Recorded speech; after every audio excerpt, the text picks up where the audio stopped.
Assalamualaikum warahmatullahi wabarakatuh. Perkenalkan nama saya Sherly Agustin, NIM 29. Di sini saya dengan rekan saya, Talia Alia NIM 04. kita berdua akan membahas terkait ekuitas. Apa itu ekuitas? Ekuitas adalah kekayaan bersih dari perusahaan yang telah dikurangi dengan liabilitas atau berbagai beban yang harus dikeluarkan oleh perusahaan. Untuk rumus ekuitas, aset dikurangi liabilitas. Modal perusahaan. Ada 3 bentuk badan usaha yang dikenal bila dilihat dari sisi kepemilikannya. Yang pertama, perusahaan perseorangan. Perusahaan perseorangan adalah sebuah perusahaan yang seluruh sahamnya dimiliki hanya oleh satu orang saja. Yang kedua, perusahaan persekutuan. Perusahaan persekutuan adalah perusahaan yang pemilik modalnya terdiri dari 2 orang atau lebih. Yang ketiga, perusahaan korporasi. Perusahaan korporasi adalah satu perusahaan yang seluruh modalnya terdiri saham dan bisa dimiliki oleh satu orang, 2 orang, bahkan bisa dimiliki oleh ratusan, bahkan mungkin ribuan orang. Nah, untuk karakteristik khusus dari bentuk perusahaan, yang pertama dipengaruhi oleh hukum bisnis atau perusahaan corporate law. Yang kedua, terkait dengan penggunaan sistem saham. Yang ketiga, terkait dengan perkembangan ragam kepemilikan. Selanjutnya, bentuk perusahaan yang dilihat dari hukum korporasi atau hukum bisnis. Yang pertama, koperasi harus menyampaikan perjanjian usaha kepada lembaga pemerintah tertentu atau lembaga pemerintah yang ditunjuk pada suatu negara yang menerima bentuk korporasi. Misalnya adalah OJK atau Otoritas Jasa Keuangan. Yang kedua, lembaga pemerintah tersebut akan mengeluarkan peraturan-peraturan yang terkait dengan korporasi di Indonesia. Salah satunya peraturan yang dibuat dalam bentuk undang-undang. Yang ketiga, perusahaan mendapat berbagai kelebihan bila hukum di suatu negara lebih menyukai organisasi bisnis yang berbentuk korporasi. Ini adalah landasan hukum atau peraturan perundangan yang mengatur terkait dengan badan hukum yang ada di Indonesia. Dibagi menjadi 2, yaitu bukan badan hukum dan badan hukum. Untuk yang bukan badan hukum terbagi menjadi perusahaan perseorangan yang diatur oleh hukum lokasi atau pemerintah daerah.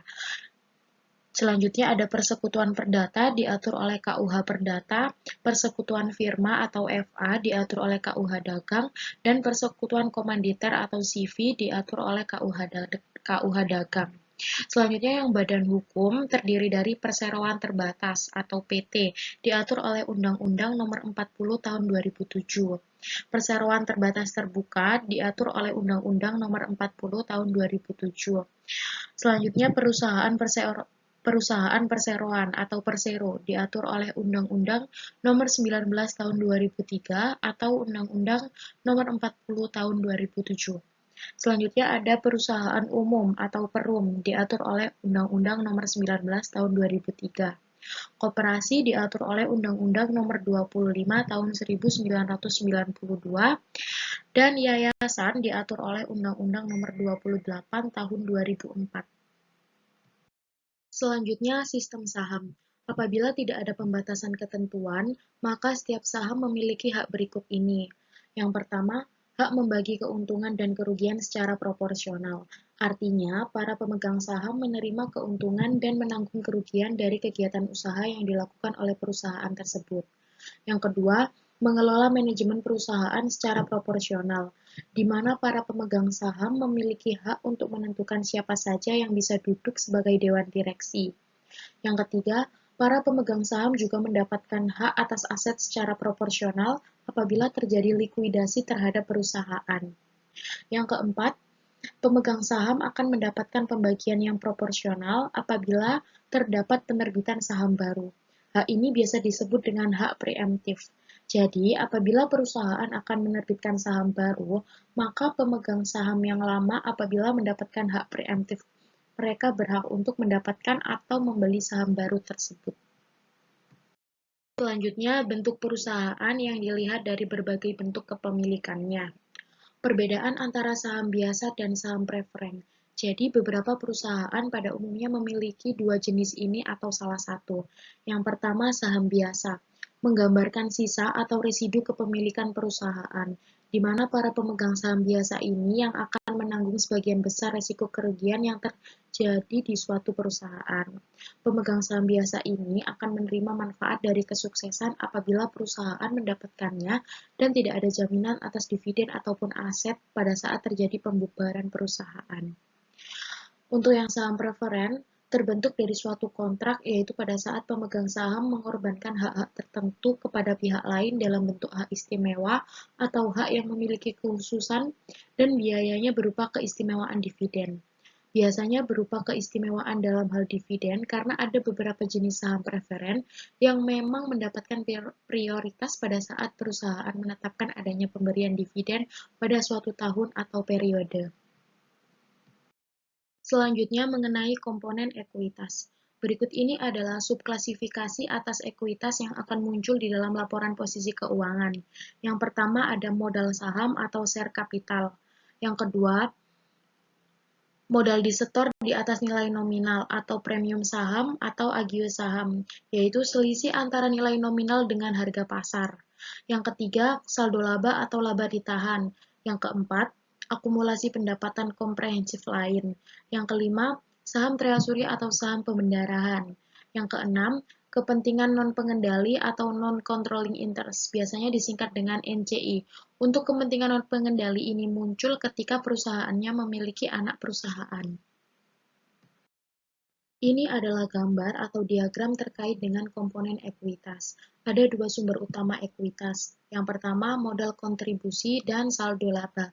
Dua hal ini merupakan sumber utama dari ekuitas, di mana untuk modal kontribusi suatu perusahaan, dia tergantung dari kondisi yang ada. Apakah hanya ada saham biasa saja, ataukah juga ada saham preferen. Apabila harga saham atau modal disetor memiliki nilai yang lebih tinggi daripada nilai nominal, maka akan muncul premi saham.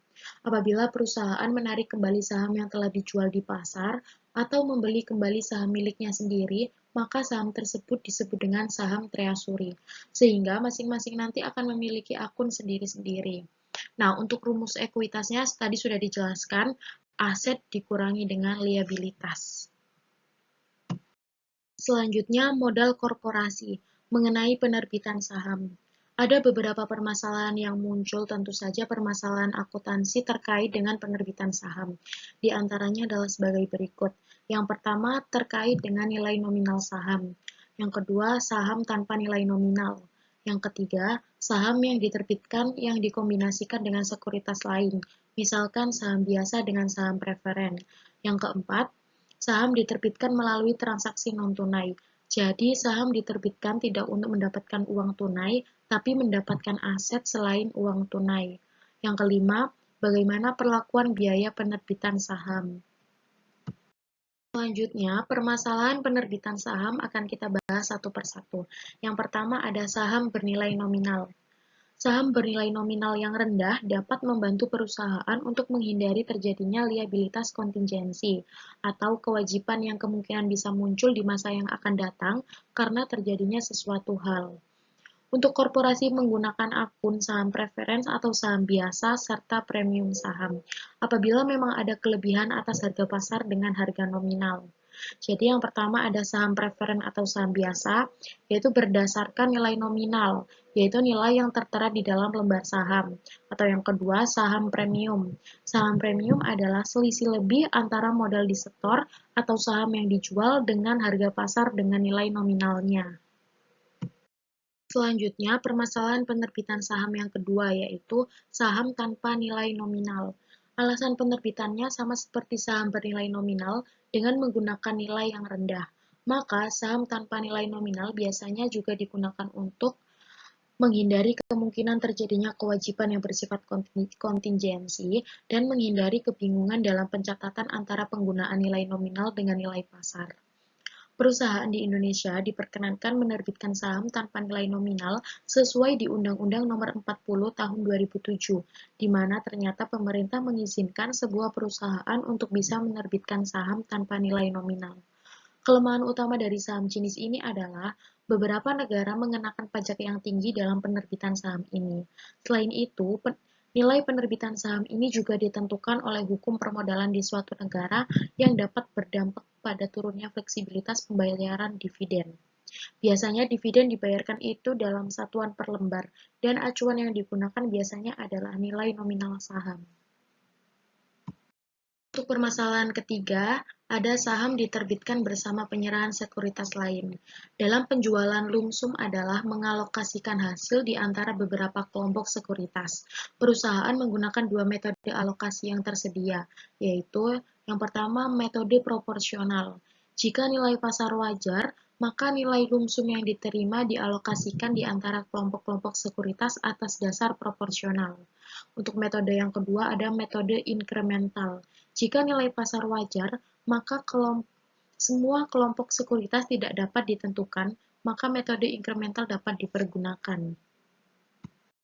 Permasalahan selanjutnya, saham diterbitkan dengan transaksi non-cash, atau dengan kata lain, pada saat perusahaan menerbitkan saham tidak melibatkan uang tunai. Jadi, perusahaan tidak menerima uang tunai. Aturan umumnya, atas penerimaan jasa atau properti atau apapun selain kas, perusahaan harus mencatat lembar saham yang diterbitkan dengan cara sebesar nilai wajar barang atau jasa yang diterima. Dan apabila nilai wajar barang atau jasa tersebut tidak dapat ditentukan secara tepat, maka gunakan nilai wajar saham yang diterbitkan tersebut. Permasalahan selanjutnya mengenai biaya penerbitan saham. Ada dua jenis biaya, yang pertama adalah direct cost, dan yang kedua disebut dengan indirect cost. Biaya langsung atau direct cost terjadi pada saat menjual saham. Misalnya adalah yang pertama biaya penjaminan emisi efek, yaitu biaya yang dikeluarkan karena Anda seorang underwriters. Yang kedua, membayar jasa akuntansi atau jasa hukum. Karena di beberapa negara, termasuk di negara kita, perusahaan yang ingin melakukan penjualan atau penawaran saham kepada publik, maka laporan keuangannya harus diaudit atau diberikan opini audit oleh kantor akuntan publik yang ditunjuk. Yang ketiga, kalau saham tersebut harus dicetak seperti printing cost, maka biaya pencetakan ini pun dapat dibebankan sebagai direct cost. Yang keempat, pajak yang terkait dengan penerbitan. Biaya ini nantinya khusus yang direct cost harus dikurangkan dengan hasil yang diterima dari penjualan saham, di mana biasanya mengurangi saham premium. Jadi biaya ini harus dikurangi dengan hasil yang diterima dari penjualan saham.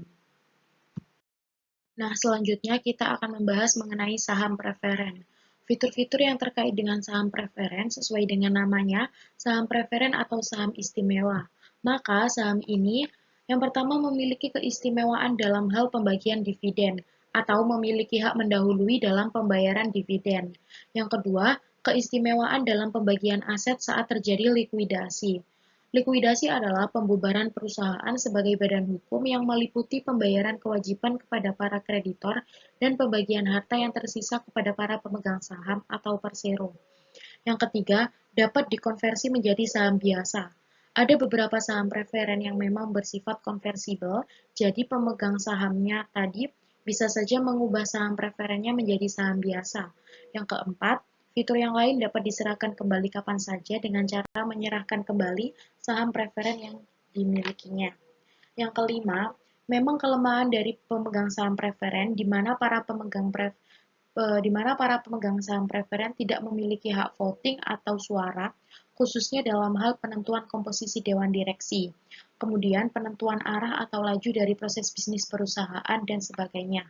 Atau dengan kata lain, pada saat dilakukan pemegang saham preferen ini tidak memiliki hak suaranya, kalaupun pemegang saham berperan juga memiliki saham biasa, maka hak suara yang bersangkutan ada pada saham biasanya, bukan pada saham preferen. Selanjutnya adalah fitur-fitur saham preferen.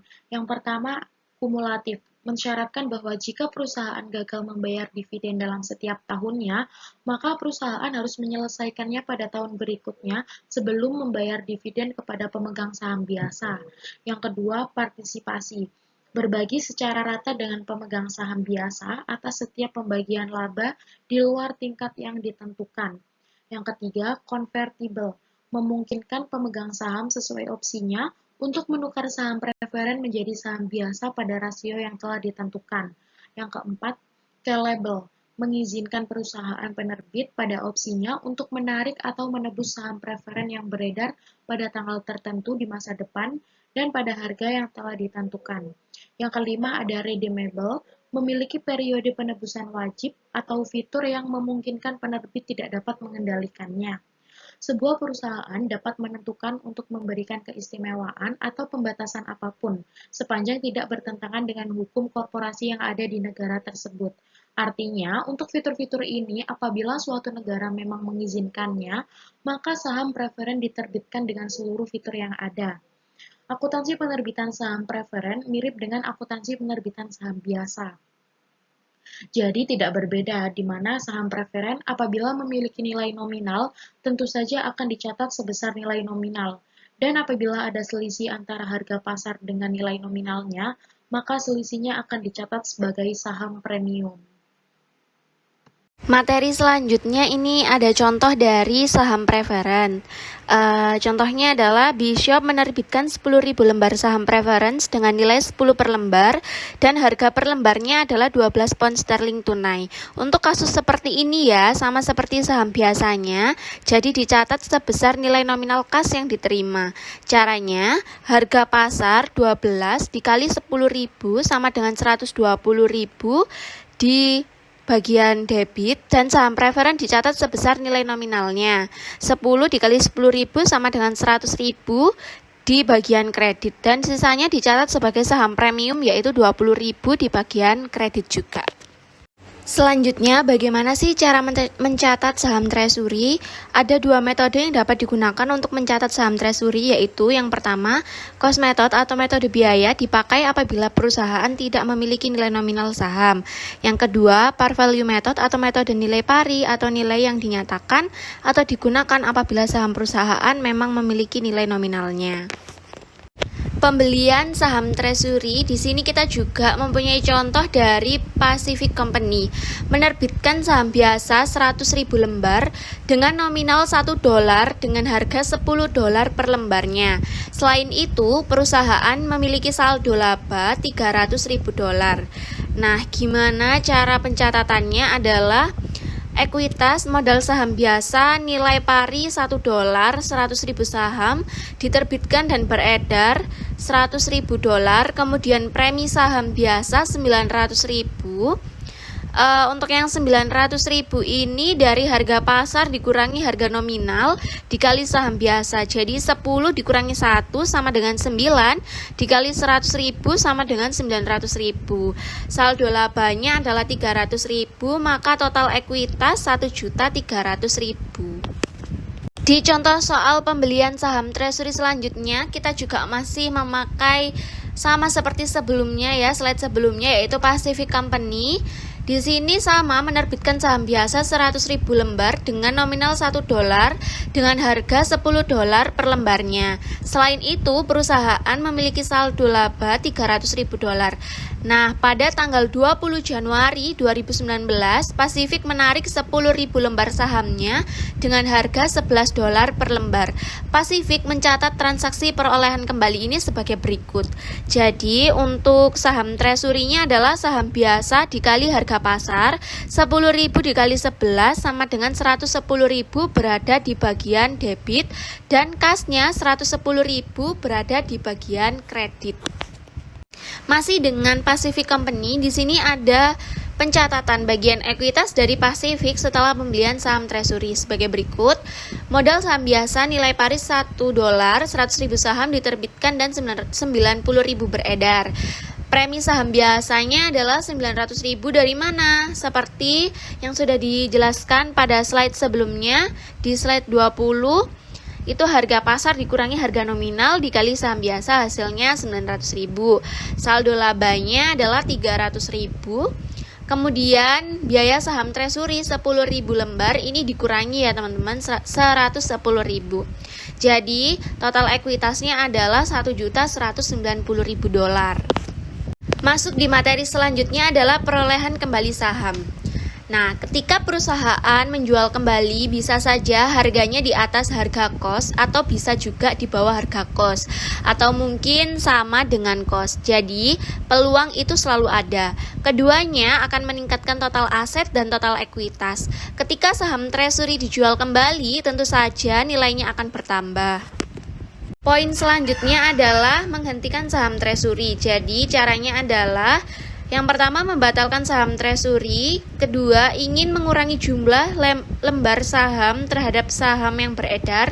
Nah, pengertian saham treasury ini memiliki status terotorisasi dan sebagai saham yang tidak diedarkan.